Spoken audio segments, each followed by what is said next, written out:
আসসালামু আলাইকুম। আজকে ছিল মাহিয়ার নূরের আকিকার।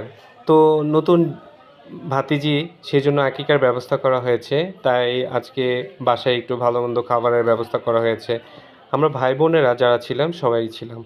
আসসালামু আলাইকুম, সবাইকে ভিডিওতে স্বাগত। আশা করি সবাই ভালো আছেন। আজকে আমার নতুন ভাতিজি মাহিয়ার নূরের আকিকার ছিল। আকিকার জন্য আমরা ভাই-বোনেরা সবাই এবং আত্মীয়স্বজন মোটামুটি কাছে যারা রয়েছে সবাই মিলে আমরা একটু খাবার-দাবার আয়োজন করা হয়েছিল। আমরা সবাই একত্রিত হয়ে দুপুরে খাওয়া-দাওয়া করার উদ্দেশ্যেই ছোট ভাইয়ের বাসায় গিয়েছিলাম। সেখানে খাবার-দাবারের আয়োজন করা হলো। সেখানে রান্না করার বিষয়টি আমি আপনাদের ভিডিওর মাধ্যমে তুলে ধরেছি, দেখানোর চেষ্টা করছি যে রান্না করার জন্য বাবুর্চি যে আয়োজন করছে সেই আয়োজনটা কেমন ছিল এবং আসলে লোকজন তেমন একটা না, নিজেরাই। তারপরও ৫০-৬০ জনের মতো মেবি আমরা নিজেরা লোক ছিলাম। কারণ হচ্ছে একটু খাওয়া-দাওয়ার ব্যবস্থা না করলেই নয়।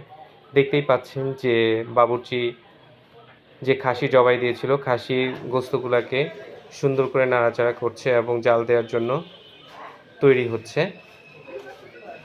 সব ধরনের মশলা এখানে দেওয়া হয়েছে এবং গোস্তগুলো সুন্দরভাবে ধুয়ে পরিষ্কার করে রাখা হয়েছে যাতে রান্নার জন্য প্রস্তুত করা হয় এবং অলরেডি রান্না শেষ হয়ে গেছে। জুমার নামাজ আদায় করে সবাই বাসায় যারা মেহমান ছিল সবাই মোটামুটিভাবে খাবারের জন্য বসছে।